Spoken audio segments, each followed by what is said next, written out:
Okay, so a new commitment of mine this year on the show is going to be talking more Buffalo Bills football. I'm an NFL fan. Of course, I'll cover every single game. I'll do the most I can for you to make sure that you're well informed going into every single NFL week this year. But to my core, I'm a Buffalo Bills guy. I'm a huge fan. I love the fan base, the best fan base in the NFL. And, you all support me so much. That Bills fan base gives me so much love. And I want to give back. I want to talk Bills football here routinely on the show. So you can expect every week to be hearing lots and lots of Bills football talk on the JV show. Again, if you're new here, I'm JV. I cover the NFL all year long, so make sure you're subscribing to be tapped in. And if you're a Bills fan, this is even more incentive to be following along because I'm talking Bills ball all year long, man. I'm excited. Preseason was fantastic for this team. We went 3-0. We had 88 points for around 30 points per game. That's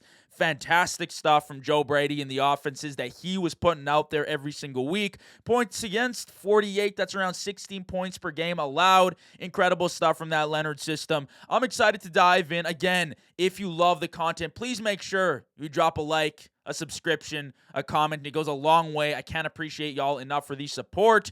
I'm excited to talk Bills football. We'll talk expectations, some big storylines going into the year. Now, obviously, I view this Bills team, just to kick things off here, as a Super Bowl contender, for sure. I have Super Bowl aspirations for this team, and I think rightfully so. We've been knocking on the door for how many years with Josh Allen? As long as we do have that man leading us at the quarterback position, we're good to go. We're going to be in the Super Bowl mix, but now it's all about, can we get over the hump? And to me, that was lying in the details. It was lying in, McDermott's defense when it came to the playoffs. It was lying in, just coming up clutch when we needed a final drive, a final stop.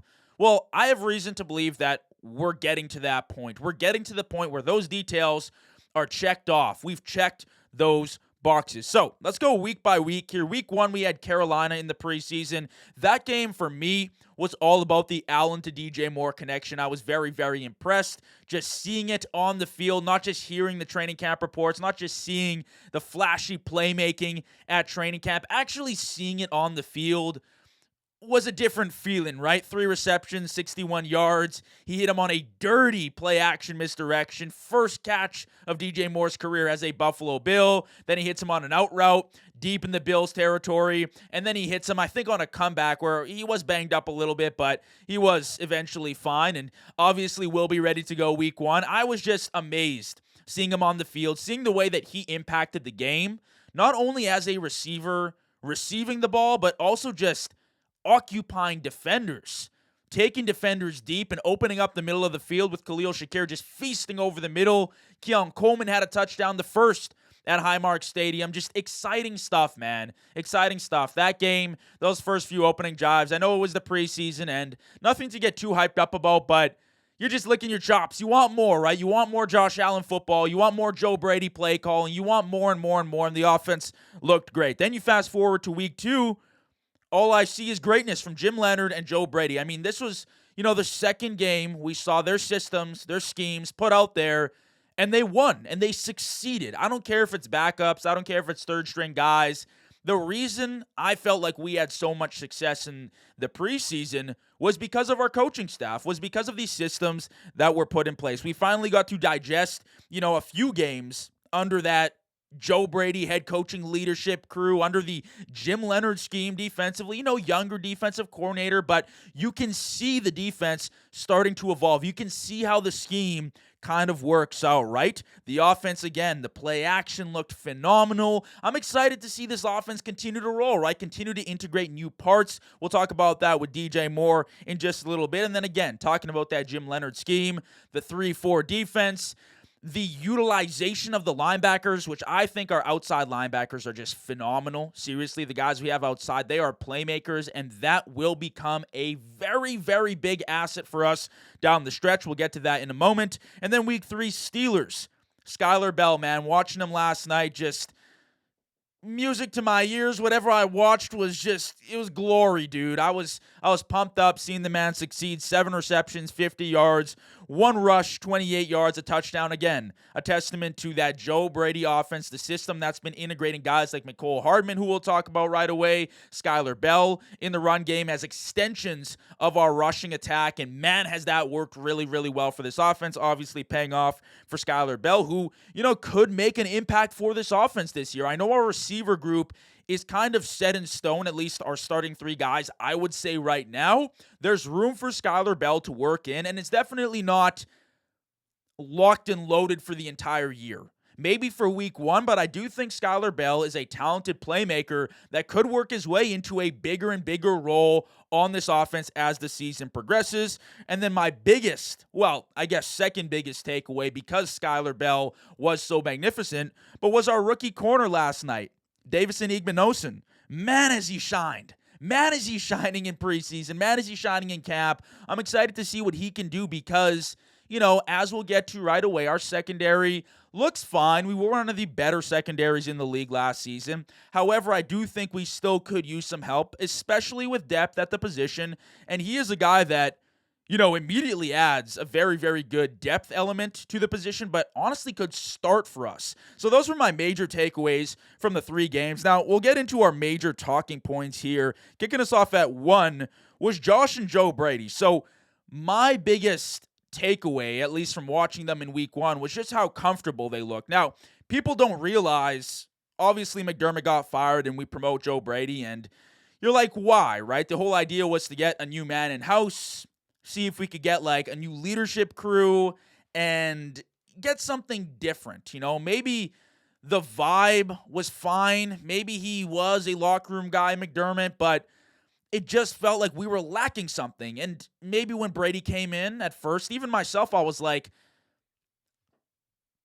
I wasn't really impressed. I was like, really? But then you dig into the stats, then you dig into the numbers, and it's like, well, Brady's been a guy that's produced a top 6 offense in points per game back-to-back years for this Buffalo Bills offense. I mean, ever since he's been here, he's been touching gold, man. It's like King Midas out there. Everything he touches goes to gold, right? And that offense, as you see Josh progress, right? And he's become a true NFL veteran at this point.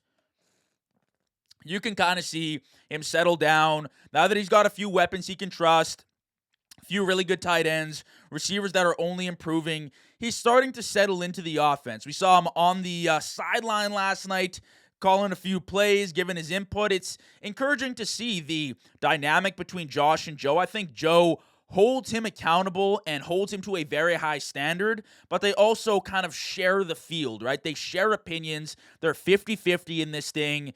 They're all out, right? Those are 2 guys you want leading your franchise, and that was awesome to see week 1, the way they operated with each other on the field, on the sideline, seeing Joe Brady down there calling the plays, leading the offense, leading the team. I think that connection is going to be great for this Buffalo Bills franchise for the next decade. Now let's talk about this running back room. This has been a really interesting part of the preseason, of camp, because obviously we have a top 3, potentially, arguably top 1 running game in the league. When you look at offensive line, when you look at running back, James Cook has been a producer for us, led the league in rushing yards, I believe, led the league in touchdowns one year, I believe.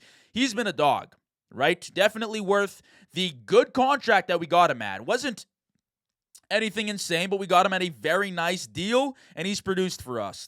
A lot of credit goes to that offensive line as well, but now we're looking at the depth pieces here. Well, the word on the street is that we want to work James Cook more as a pass catcher, and that's realistic. If we're paying a running back that kind of money, which still is, pretty hefty deal, I want him on the field for the majority of downs. I think James Cook, especially when it comes to the playoffs, I want to see him getting worked in a little bit more as a pass catcher. But in previous years, it's been guys like Ty Johnson. It's been guys like Ray Davis out there who are playmakers who can function as, third down backs and kind of make a play, catching the ball up the backfield. The issue right now is that Ty Johnson, I believe, is dealing with still a hamstring injury, and that week 1 availability is still a toss-up. Not sure what's going on there. And I'm watching the preseason, and we've got guys like Ian Wheeler balling out. We've got guys like Frank Gore Jr. balling out. And you can't keep all those running backs. Can you keep 4? I mean, maybe. Ideally, you keep 3 that are healthy and ready to go for sure. But I think, watching the preseason, a guy that's really stood out to me is Frank Gore Jr., more than Ian Wheeler. And here's why. Because in my opinion, James Cook provides us 85 to 90% of our need for the offense, right? He checks almost every box, but it's like, hey, third down, James Cook, not a CMC-esque receiving back, not a Bijan type of receiving back. He's not up there in that category. Well, what can our depth provide us at the position? Well, from what I saw with Frank Gore Jr., not only was he, crafty, good through contact, lateral quickness was really solid, but he's a good pass-catching back. We saw a play he made just last night against the Steelers, setting up his own touchdown from the 1-yard line. But he's also great in pass protection. So those are the boxes I'm looking for. It's like check, check, check, check. That's a guy I want on my roster, right? And if Ty Johnson can't go, right, and keep this in mind, too, when you're looking at the salary cap, Wheeler, Frank Gore Jr., they're making less money than Ty Johnson. It's like, that could be valuable for us down the line when we want to make a deal potentially in the future. When we're looking at the trade deadline, it's like, okay, those few $1,000,000, they could factor in a big way for us here, right? So it's something to consider. I do think, Ty Johnson is still going to be a valuable piece for us, can be a valuable piece for us. Ray Davis kind of mixed him in the punt return game. Not sure what we'll see there, but he is an all-pro kick returner, right? So we got to give him credit there. But I think the one guy I'm looking at is Frank Gore Jr. and seeing him, again, prove his worth for this team. I think as a pass protection running back, as a guy that can catch out the backfield, he could be useful for us on third down, especially early in the year if Ty Johnson does start on an IR type of situation. Not sure if they'll put him on IR or what the deal is, but if that's the case, I like Frank Gore Jr. for our running back room. Now you talk receivers. I'm very excited about this receiving core. I'm highly optimistic in comparison to last year. I've always been low on our receivers. I've always felt like we've had a bottom 5 receiving group in the NFL, especially after Diggs left. And last year was just abysmal. It was bad, right? But at the end of the day, it wasn't really our receivers that were holding us back. It was a weak point of our roster, but it wasn't the reason we were losing games. We were still putting up 30 to 35 points a game. But what a guy like DJ Moore does for our offense now is it does give us confidence that in those moments where you need a guy to go up and make a play, go make a catch, Denver Broncos, Brandon Cooks, you need to go and make that catch. And Brandon Cooks was phenomenal for us, right? But you need a player, an all-star player, to go and make a play when the game's on the line. DJ Moore is that guy, and I think that's where the value comes in with a guy like DJ Moore. And that's, among other things of changing the offensive scheme, right? And becoming a more,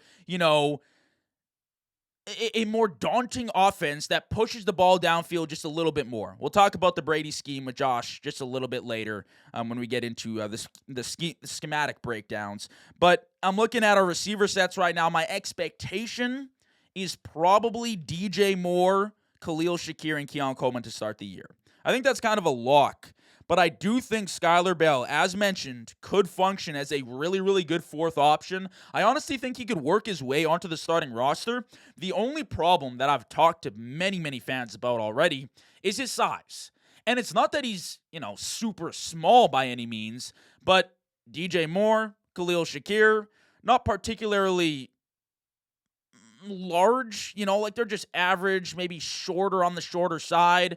I like a guy like Keon Coleman out there. I like a guy like Joshua Palmer out there. There are important pieces for us to go down the field, to go in the red zone and win 50-50 balls. Now, that's if they can make those plays. Keon Coleman, so far throughout his career, has not been a very good 50-50 contested catcher, which is what I assumed he would be, which is what I was expecting from him coming into Buffalo. Joshua Palmer has significantly underperformed his contract value. What are we paying him right now? 3 years, $30 million? Please. Last year he had 22 receptions for 300 yards. That's not worth it. So in that sense, it's like, yeah, give Skylar Bell an opportunity. Let him go out there and make a play. But I would like some size as well. So I do agree with, having Palmer, Keon Coleman as options. And I do think Keon Coleman, could still be a valuable part for our offense. I don't think he's ever going to live up to that second-round draft price. But, hey, it is what it is. What we can get out of him this year is a really good 3 to 4 option that scores a few big-time touchdowns for us and hopefully can continue to elevate his game despite, us just tearing the guy down Pagulo goes out and just tears the guy down with Bean. It's like, dude, like, relax, right? Aside from that, I'm looking at guys like Sherfield, who had, a great performance. Macklin had a great performance as well. I believe it was against the Browns that he caught that big TD. But both of those receivers have made noise. Now, I don't think they'll necessarily be huge impact players for us. But, sixth spot on the depth chart may be important. And then I'm thinking of a guy like Tyrell Shavers. Now, I don't necessarily know what his timeline is like. I don't know if he'll just be out all year long because of how late he was injured in the playoffs. But again, that's a guy you watched last year. I was just looking at the snap share, actually, and he went from a 20% snap share in week 1 all the way up to a damn near 60% snap share come the playoffs. 58, 54, 55, 56, somewhere around there. He was a very, very valuable piece for us. And again, for sure, made some awesome plays. I remember watching him that game against the Bucs where Josh Allen made things happen, as per usual, working in and out of the pocket, 10 seconds back there, scrambling around and delivered on a rope 50 yards downfield to Tyrell Shavers. I was like, who is this guy? And then we'd soon come to find out that the man's a dog. The man's going to play for 22 snaps in a wild card game with a torn ACL. He's a dog, right? And he helped so much in the blocking game, and he made big plays for us, and he was great contested catch. He was awesome, man. He was one of my favorite stars of that Bills season, and although his stats don't jump out at you like incredible all-pro, Pro Bowl stuff, when you watch the film, you can see how much of a factor he was for our team. So you got to remember he's still in the mix, although I am, kind of out on him for this year just because of how late the injury was. So this year, maybe a write-off. Maybe late in the season he comes back. I don't know how valuable he'll be for us at that point. But he is still in this mix, right? If I were to rank it, I'd probably say, DJ Moore, Khalil Shakir, 1 and 2. Keon Coleman, Skylar Bell. I do think Bell is probably the better receiver right now, but Coleman with his size and with his, experience in this offense, I'd probably give him the starting nod right now. And then you're looking at guys like, hey, is Palmer going to show up? I don't know. I'd probably put Shavers there. I really like what he's got to offer. And then you're looking at super depth pieces, right? Like Sherfield, Macklin, so you can fit in there if we need them at all. Now, let's go and pivot to our defense. I'm very excited about this unit this year. Jim Leonhard, it's great to see a new scheme being implemented because our run defense was so terrible last year. It just had us fans just wanting to scream at the screen. Just get it done, man. You know what I mean? Like what is the issue out there? Why can't we do this, McDermott? You're supposed to be the defensive guy. You're supposed to be our defensive guru, and we can't stop crap, So we bring in a guy in Jim Leonhard, and by the way, we do not win that Jags game if they don't stop running the ball. Right? We don't win that Jags game if they continue to pound the rock against us outside our edge defenders. We couldn't keep contained, but for some reason, Liam Cohen got fancy and they stopped running the ball, and we got lucky, and we played a good game offensively as well. But now I'm looking at this new scheme. I'm looking at Jim Leonhard, and I'm licking my chops. I'm excited, man. I'm looking at a group of outside linebackers: Greg Rousseau, Bradley Chubb, TJ Parker, Michael Hoyt. I mean, these are guys that I'm very, very confident in that can put pressure on the quarterback, that can be versatile to drop back into coverage, that can dial up these kind of unique pressure looks that put the quarterback under duress, that put the quarterback under stress. Every single snap of the game. There's just something we haven't had. We haven't had a premium edge rusher, and I would love for us to go out and make a trade at the trade deadline. Find someone that can truly do that for us. But again, once again this season, I'm starting to feel a little bit more confident, right? Okay, do we have a superstar? No, but we have some players. You're looking at guys like I said, Chubb, who had 8.5 sacks last time we saw him. I'm looking at a guy like Rousseau, who had 7 sacks last year for us, who was 8th best on PFF last year, ranked as an edge rusher, which is dope to get that kind of recognition. And then I think you look at the defensive line all the way across. You've got guys like Ed Oliver coming back. Fantastic. I mean, one of the best in the business against the run. How about Deone Walker, who was just phenomenal in week 1 against the Carolina Panthers? Just an animal out there, just a huge, big-time physical force dominating in the run game. I mean, you just can't teach that kind of size sometimes, man. When you're a big dude, you're just a big dude. You eat up a lot of space on the football field. You're versatile. You take a lot of the pressure off Ed Oliver, who's already dominating in the run game. Hoyt is, massive to get back. He had 2 sacks last year in 2 games. Like, what kind of production can we expect from him this year? Who knows? So, for a group that struggled against the run last year, I'm really looking forward to seeing the Jim Leonhard scheme work with kind of stars across that defensive line. Guys that I truly believe can develop into Pro Bowlers or All-Pro talent. Then you pivot to the secondary. Okay, we had a good secondary last year. We were, I think, the best or top 5 in yards thrown against us per game. We were a good secondary when you look at the stats. Now, you look at this season, it's like, okay, we got Benford locked down, one of the more underrated players in the league. Right now, the big matchup I'm watching is Hairston versus Igmanosin, our rookie that balled out in the preseason, balled out in training camp. I watched him last night just absolutely blow up a screenplay, just dominate. Quick pass out to the left side, near the sideline, and he just ran up there, full aggression, beautiful form, just knocked the guy right down, stopped him dead in his tracks.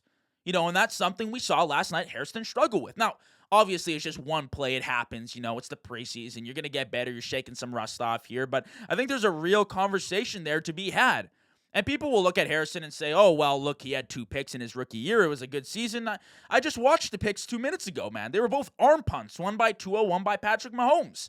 I think interceptions, and I'm going on a rant here, but I think interceptions are a little bit of a overblown stat. I think, you can get kind of lost in the sauce with them. You look at the film, it's like, Igmanosin has had objectively a better camp from what I've heard. Objectively a better preseason from what I've seen, right? So I think there's a conversation to have. I do think Hairston will start just because we did spend that draft capital in the first round. I know a later first round pick, but that first round draft capital on him. He'll get his opportunity, but it's good to have a depth piece like Davison Igmanosin for us on the field, for us on our lineup. At nickel, D. Alford, Jordan Hancock's had a really, really good camp in preseason. He's kind of shining, kind of came out of nowhere. I know last year struggled in that game against the Broncos. It's tough to put a young guy out there against Sean Payton, just an offensive guru who will pick us apart. Big moment, biggest stage of your career so far. It's tough. But he's had himself a really, really nice training camp. And not only has he factored in as a safety, but like I said, he's playing nickel, man. He's versatile, right? So I see a guy like that playing multiple spots for us on this defense. Again, versatility, a thing of emphasis, I think, for Jim Leonhard and this defense. And then D. Alford, obviously, I watched him, pretty closely last year in Atlanta. Obviously played in the CFL up here in Canada as well, where I'm at for my Winnipeg Blue Bombers. And he was great for us as well, right? Last year, I remember watching this Bucs game. It was a primetime game, and he just made this phenomenal, athletic, leaping grab for an interception on Baker Mayfield. And I was like, dude, this guy's got some real skill, right? And it's not just one play, right? He had, overall, a much improved year. He was catching a lot of slack, a lot of hate for that first year in Atlanta, but he's definitely improved. And there's a reason we went out and got him, to build some more depth at this secondary, in this secondary. And now I'm looking at him saying, you know what, he could be our starting nickel this year. We paid him like it. We brought him in for that reason. I'm comfortable with it, right? The biggest question mark for me right now is just, can we get Cole Bishop healthy? Can he be out there week 1? And can we limit the shaking off the rust, right? Can we limit the early, just kind of like rust? Let's just get him right in there and get him going, right? And I have full faith in the man. He was a breakout player for us last year. He had a phenomenal season, ended that Jags game with a pick. He was one of our top 5, top 8 players last year by far. Like, just watching that Bills defense, he was one of the most underrated players last year, our biggest breakout player for sure. So, again, are there weak points in the secondary? Perhaps, is Hairston the answer? I don't know. Is Igmanosin the answer? I don't know. Am I fully sold on our nickel cornerbacks? Not necessarily, but at the same time, there's a lot of promise. I feel like our depth is not too bad. And even if you don't view it as fantastic, it's listen, be realistic. How many secondaries in the league have 3 to 4 to 5 to 6 guys that you are genuinely 100% confident in? Yeah, about 0. Maybe 1 or 2 teams have that. So for what we've got for the unit that we've assembled, right? Jim Leonhard, who I have the utmost trust in, I'm excited. I think our secondary will be fine. So, you're looking at the offense, it looks great. You're looking at the defense, it looks great. I mean, we look prepared, right? The defense looks like it's ready to go and ready to support Josh Allen. As long as he can keep the ball safe or relatively safe in the playoffs, I think we're ready to go. My big points for the year now, I got 3. Number 1, I would really love to see us graduate from the shorter Joe Brady scheme. And listen, I'm not against having the screen passes. I'm not against the short, the quicks, the quick game of that offense. You see it because Joe Brady kind of developed under that Sean Payton coaching tree, right? He learned from him, and we see Sean Payton incorporate so many screen passes, so many short packages to kind of get the ball moving, and then, you hit your deep shots off that. No problem at all. We hit multiple fantastic touchdown passes last year off screen plays, specifically off those plays. I think one was Kincaid where he kind of went to block and leaked out up the sideline and just caught a beautiful touchdown in a big game for us. But I would like us with DJ Moore now to stretch the field, like really push the ball downfield, really put stress on defenses. We have a very good run game. We can open things up with the play action game, and DJ Moore can do one of 2 things. Like I mentioned, he can either pull defenders out of the play, completely out of the picture, and open it up over the middle for guys like Khalil Shakir, who's one of the better slot receivers in the NFL, or you'll catch him one-on-one or running scot-free downfield for a 50-yard touchdown on a post or a fade route or a seam or whatever it's going to be. So I would love to see us graduate a little bit from that shorter passing game, still incorporate, the fundamentals, the pillars of that plan, but also, open things up and realize we have a little bit more talent this year to work with in the passing game. Second big thing and big point for me going into the year, defense against the rush. That 3-4 Leonhard scheme, our linebackers coming downhill, playing from depth, making plays. I would love to see us dial up some more unique pressure packages where we can actually confuse opposing quarterbacks as opposed to just like a regular 4-man front or a regular he's blitzing. I want to see unique stuff. I want to see our versatile linebackers, like I said, our outside guys, dropping back into coverage occasionally. I want to see them confusing the hell out of the quarterback because, we can blame, our secondary at points. We can say, we lacked here. Our secondary depth is concerning, but we don't put pressure on the quarterback either. He's got all day back there half the time, right? But, now we've got playmakers. We've got linebackers that I think can go out there and wreak havoc in the backfield. So I would love for us with that Jim Leonhard defense to dial up some more pressure packages and just buckle down against this run. We have linebackers that can come out and make plays, disguise the front, make things harder to do. Obviously, getting Ed Oliver back is alone improving our run defense, 10 spots in the league. And I think the scheme plus Ed back for a full season, it's a match made in heaven. And then number 3, really this is just like a current issue, but I would love for us, special teams-wise, to work out a punt returner, please. Because last night the Ray Davis thing kind of scared me just a little bit. I know he's an all-pro kick returner, but the punt returns, I know they were saying at night they wanted to see. Well, the man muffed it, and the Steelers scored points. Now, I'd much rather that happen, obviously, in the preseason, but I don't think Mecole Hardman makes this lineup. He had 8 drops in the preseason. The guy can't catch a cold, dude.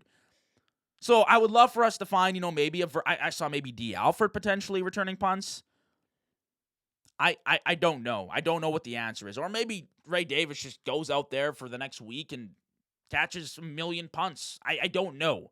But that is one of our weaknesses right now. And special teams and field position, it plays a big part in football. It can borderline win you and lose you games. It's one of the most underrated parts about football. So if we could just figure that out, I think we're ready to go, man. I think we're ready to go say go Bills. I think we're ready to watch this team, even with a tough schedule this year, go out and just dominate things and win 12 to 13 games and compete for a Super Bowl. I have high hopes. I have high aspirations. I'm excited, man. Go Bills. Thanks for rocking with me. If you like this Bills content, please let me know down below in the comments what you want to see next, what you want me to talk about with the Bills. There will be this Bills content all year long. I can promise you that. So make sure you're tapped in. Make sure you're subscribed so you don't miss a beat. Until the next episode, have fun tonight. Stay safe, though. Peace out, y'all.